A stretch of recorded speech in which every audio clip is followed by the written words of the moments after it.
Hello. हाँ बच्चों, आज हम लेंगे बचत एवं निवेश सहित प्रतिष्ठित सिद्धांत। ठीक है, classical theory with saving and investment. तो लास्ट क्लास में हमने क्या देखा था कि अगर जो उनकी मजदूरी है वो अगर काटने नहीं देते, उसमें कठोर द्रव्य मजदूरी होती है, तो क्या स्थिति बनती है। तो हमने देखा कि अगर वो मौद्रिक मजदूरी को नहीं काटने देंगे, रिजिड रहेगी, तो बेरोजगारी होगी। तो इसीलिए उन्होंने क्या कहा था कि मौद्रिक मजदूरी जो है वो फ्लेक्सिबल होनी चाहिए। फिर दूसरी ओर हमने देखा था कि मुद्रा की पूर्ति में परिवर्तन का क्या प्रभाव होता है। तो उन्होंने क्योंकि मुद्रा को केवल क्या माना, एक आवरण माना, तो इस वजह से उन्होंने कहा कि मुद्रा की पूर्ति का परिवर्तन केवल कीमत स्तर को बढ़ाता है और जो है मौद्रिक मजदूरी को बढ़ाता है। वास्तविक क्षेत्र में मतलब उत्पादन में, रोजगार में, आय में किसी प्रकार का परिवर्तन नहीं होगा। ठीक है, अब आज हम क्या देखेंगे कि बचत एवं निवेश सहित प्रतिष्ठित सिद्धांत। तो बच्चों, जैसे अभी तक अपन क्या देख रहे थे कि क्लासिकल इकोनॉमिस्ट जो है वो क्या मान के चलते हैं कि अर्थव्यवस्था में जितनी भी हम आय अर्जित करते हैं वो सारी की सारी उपभोग पर व्यय कर दी जाती है और बचत नहीं होती है। ठीक है, लेकिन ऐसा होता है क्या, एक्चुअल में सारी आय उपभोग पर व्यय नहीं की जाती है, कुछ ना कुछ बच जाती है। ठीक है, तो अब हमको क्या करना है कि उस कुल मांग में उपभोग वस्तु के साथ साथ निवेश वस्तुओं की मांग को भी जोड़ना है। ठीक है, तो जब तक बचत को निवेश पर व्यय नहीं किया जाएगा तब तक कुल आय एवं उत्पादन पूर्ण रोजगार के स्तर के अनुरूप नहीं होगा और के बाजार का नियम लागू नहीं होगा। तो ये लोग प्रतिष्ठित अर्थशास्त्री क्या बोलते हैं कि बचत एवं निवेश में जो समानता है वो ब्याज की दर के द्वारा स्थापित होती है और ब्याज की दर से ही अर्थव्यवस्था जो है वो पूर्ण रोजगार के स्तर तक पहुंच सकती है। ठीक है, तो कैसे, क्योंकि ब्याज की दर बचत और निवेश में समानता स्थापित करती है। तो अब आप देखिए, 3 इक्वेशन लिखी, ये मैंने आपको पहले भी बताई थी कि एस मतलब savings is function of R, मतलब ब्याज जो है, बचत जो है वो ब्याज का धनात्मक फलन है। ठीक है, मतलब ब्याज की दरें बढ़ेगी तो बचत बढ़ेगी, ब्याज घटेगी तो जो है बचतें भी घटेगी। ठीक है, फिर दूसरा लिखा है investment is function of R, मतलब निवेश भी ब्याज की दर का फलन है, लेकिन ये क्या है, ब्याज का ऋणात्मक फलन है। मतलब ब्याज की दर बढ़ती है तो निवेश घटता है और ब्याज की दर घटती है तो निवेश बढ़ता है। तो लेकिन एस इज इक्वल टू आई, अब ब्याज की कोई ना कोई दर ऐसी जरूर होगी जहाँ पर कि बचत और निवेश में साम्य होगा या संतुलन होगा। ठीक है बच्चों, तो जो आपका जो बचत फलन है वो क्या होगा, ऊपर की ओर जाएगा और जो निवेश फलन है वो नीचे की ओर आएगा। ठीक है, तो पहले अपन ये वाला डायग्राम देख लेते हैं। ये भी एक पैनल डायग्राम है। ठीक है, तो ये देखिए आप कि सबसे पहले अपन ने, जैसे मान लीजिए ये ए वाला बनाया, यहाँ पे एक्स एक्सिस पे रोजगार है और वाई एक्सिस पर क्या लिया हमने, उत्पादन की मात्रा या उत्पादन का स्तर है। ठीक है, और ये जो बी है इसमें आप देखिए कि एक्स एक्सिस पर रोजगार है और वाई एक्सिस पर वास्तविक मजदूरी है। ठीक है, और जो ये सी पैनल है इसमें देखिए अपना कि एक्स एक्सिस पर हमने कीमत स्तर लिया है और वाई एक्सिस पर उत्पादन का स्तर है। ठीक है, अब नीचे डी पैनल देखिए आप,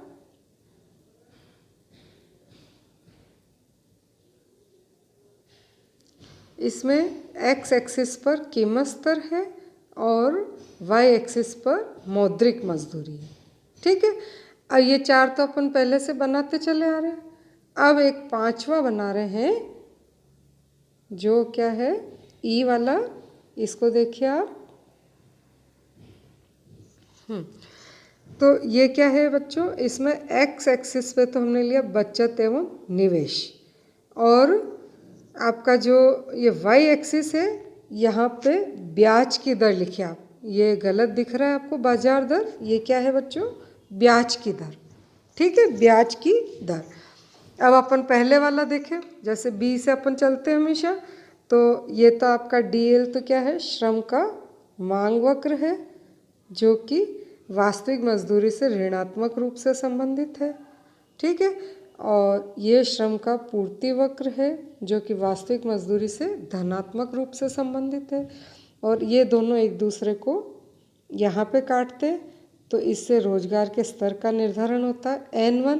ठीक है, और इससे वास्तविक मजदूरी W/P1 निर्धारित हुई है। ठीक है, अब ये जो आपका N1 रोजगार का स्तर है, इसको हम डॉटेड लाइन करके ऊपर ले गए, और ये आपका उत्पादन फलन है। ठीक है, इस उत्पादन फलन पर जो N1 रोजगार के स्तर पर उत्पादन कितना होता है, OQ1 होता है। ठीक है, अब इस Q1 वाली मात्रा को हम ऊपर ले गए।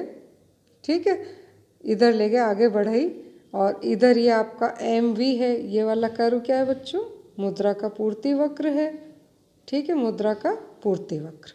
तो इस Q1 स्तर पर जो मुद्रा की पूर्ति दी हुई है, तो कीमत स्तर क्या निर्धारित होता है, ये P1 निर्धारित होता है।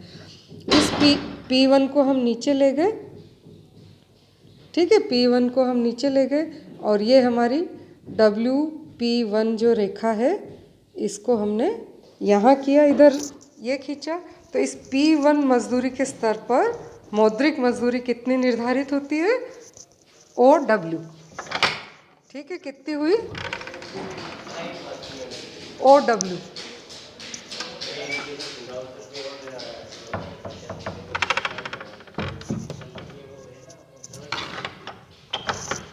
ठीक है, तो मौद्रिक मजदूरी कितनी हुई बच्चों यहाँ पे, OW।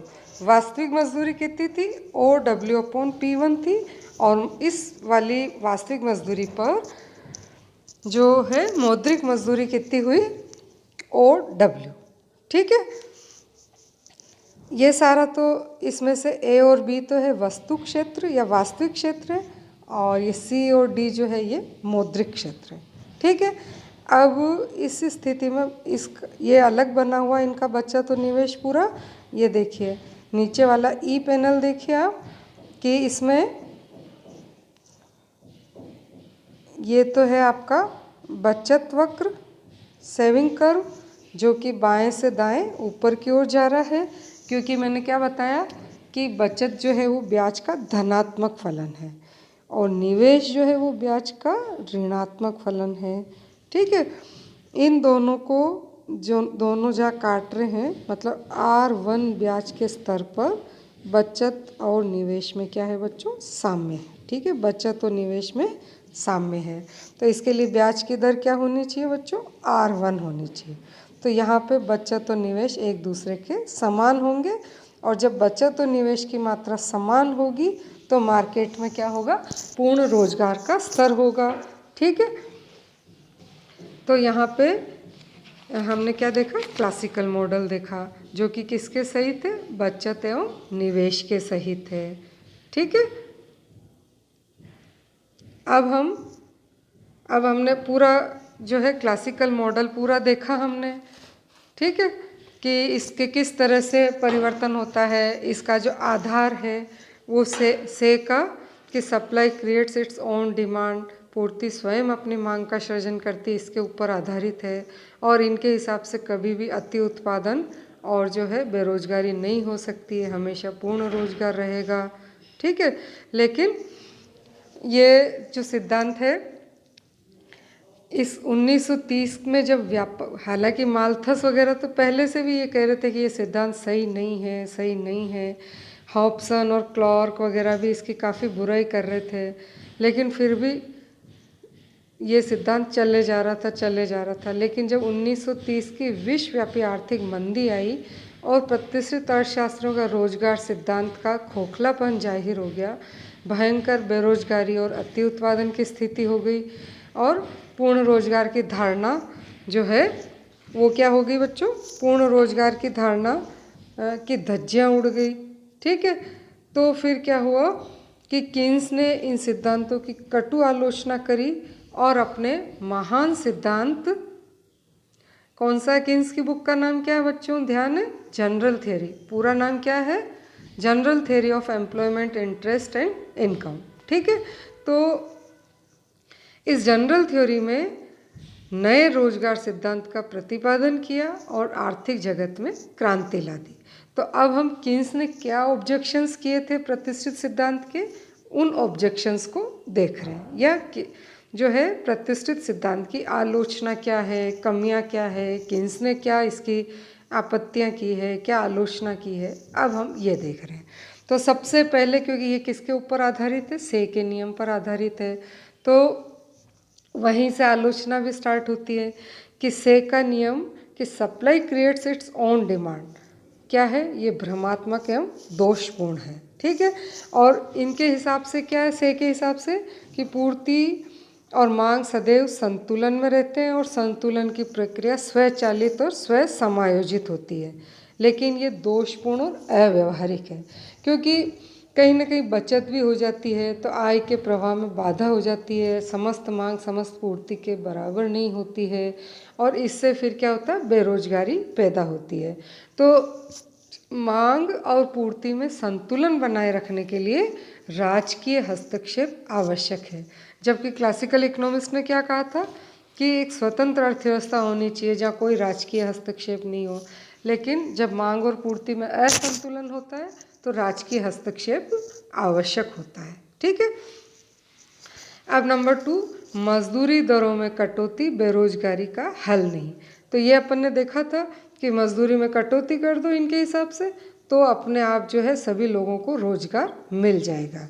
ठीक है, तो अब कीन्स क्या कहते हैं कि अगर मंदी के समय में आपने मजदूरी में कटौती कर दी तो क्या होगा कि ये आपकी ठीक है लागत तो कम होगी, लेकिन दूसरी ओर ये लोगों की आय भी तो है, फिर क्या होगा कि लोगों की आय कम हो जाएगी और फिर मांग कम होगी, मांग कम होगी तो कम उत्पादन करना पड़ेगा, फिर रोजगार का स्तर गिरेगा। तो मजदूरी में कटौती से रोजगार जो है दिया नहीं जा सकता है, बल्कि और स्थिति बेकार हो सकती है। ठीक है, फिर है नंबर 3, पूर्ण रोजगार एवं संतुलित अर्थव्यवस्था के लिए राज्य का हस्तक्षेप आवश्यक है।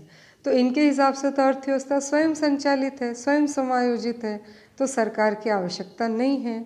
लेकिन फिर क्या होगा कि पूंजीवादी अर्थव्यवस्था में क्या होगा, धनिकों और निर्धनों की आय में असमानता हो जाएगी, मांग और पूर्ति में असंतुलन होगा, अति उत्पादन होगा, बेरोजगारी होगी।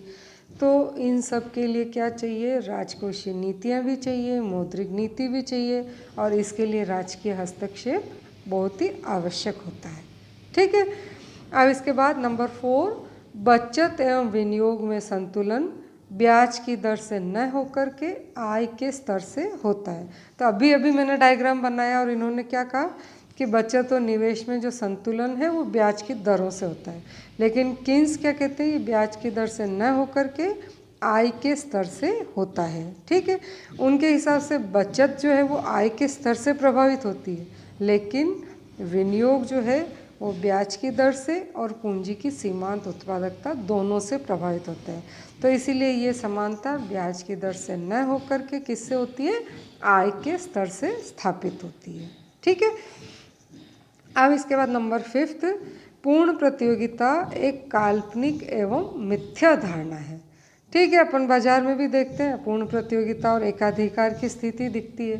पूर्ण प्रतियोगिता एक मिथ्या धारणा है, एक काल्पनिक धारणा है। ठीक है, नंबर 6, प्रतिष्ठित सिद्धांत व्यापार चक्रों की व्याख्या करने में असमर्थ है।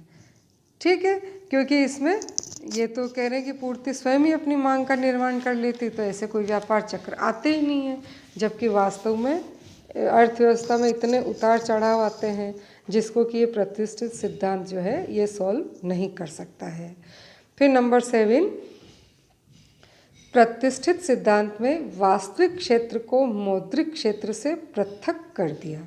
ठीक है, अपन ने देखा दो तरह के डायग्राम बनते हैं, एक ए और बी रहता है, एक सी और डी रहता है, और इन दोनों को अलग अलग कर दिया। जैसे मुद्रा की पूर्ति में परिवर्तन का कोई भी प्रभाव जो है उत्पादन और रोजगार पे नहीं पड़ रहा है, तो ऐसा नहीं होता है। ये दोनों एक दूसरे से घनिष्ठ रूप से संबंधित होते हैं। ठीक है। फिर नंबर 8, पूर्ण रोजगार अर्थव्यवस्था की सामान्य स्थिति नहीं है। तो ये लोग क्या मान के चल रहे हैं कि पूर्ण रोजगार होता है, ये एक सामान्य स्थिति है, और अगर कभी हट भी गया तो वापस स्थापित हो जाएगा पूर्ण रोजगार। लेकिन एक्चुअली पूर्ण रोजगार तो एक आदर्श स्थिति है, और जिसको प्रयास प्राप्त करने की हम निरंतर कोशिश करते हैं, लेकिन वो आपको मिल ही जाएगा, ऐसा होना कभी भी जरूरी नहीं है। ठीक है। फिर नंबर 9, दीर्घकालीन विश्लेषण का व्यावहारिक जीवन में विशेष महत्व नहीं होता। तो अपन ने पहले ही बताया था कि ये जो प्रतिष्ठित सिद्धांत है ये दीर्घकालीन धारणा पर आधारित है, जिसमें ये है कि दीर्घकाल में साम्य स्थापित हो जाएगा। लेकिन एक्चुअल में किन्स क्या कहते हैं, दीर्घकाल में तो हम सब मर जाएंगे, तो ऐसे सिद्धांत का क्या लाभ। तो सिद्धांत ऐसा होना चाहिए जो हमारी अल्पकालीन समस्याओं का समाधान कर सके। ठीक है। फिर नंबर 10, साधनों का अपव्यय एवं उचित आवंटन का अभाव। तो ये कहते हैं कि जब हम अर्थव्यवस्था पर छोड़ देंगे तो साधनों का अपव्यय होगा, कभी कहीं मांग ज़्यादा है, कहीं पूर्ति ज़्यादा है, तो ये एक आत्मघाती कदम होगा। तो ऐसा भी कि हम अर्थव्यवस्था को ऐसे छोड़ दें वो सही नहीं है। फिर इसके बाद नंबर 11, मौद्रिक एवं राजकोषीय नीतियों की महत्वपूर्ण भूमिका की उपेक्षा। तो इन्होंने कहा सरकार को हस्तक्षेप नहीं करना, मतलब राजकोषीय नीति भी नहीं चाहिए। फिर इन्होंने कहा कि मुद्रा केवल एक आवरण है, तो मौद्रिक नीति भी नहीं चाहिए। तो इनके हिसाब से न मौद्रिक नीति इम्पोर्टेंट है, न ही राजकोषीय नीति इम्पोर्टेंट है, मतलब उत्पादन, आय, रोजगार के निर्धारण में, जबकि ये एक बहुत ही महत्वपूर्ण भूमिका निभाती है। ठीक है। तो ये भविष्य और वर्तमान के बीच की एक कड़ी का कार्य करती है दोनों नीतियाँ। ठीक है। फिर मुद्रा की मांग की अपूर्ण व्याख्या।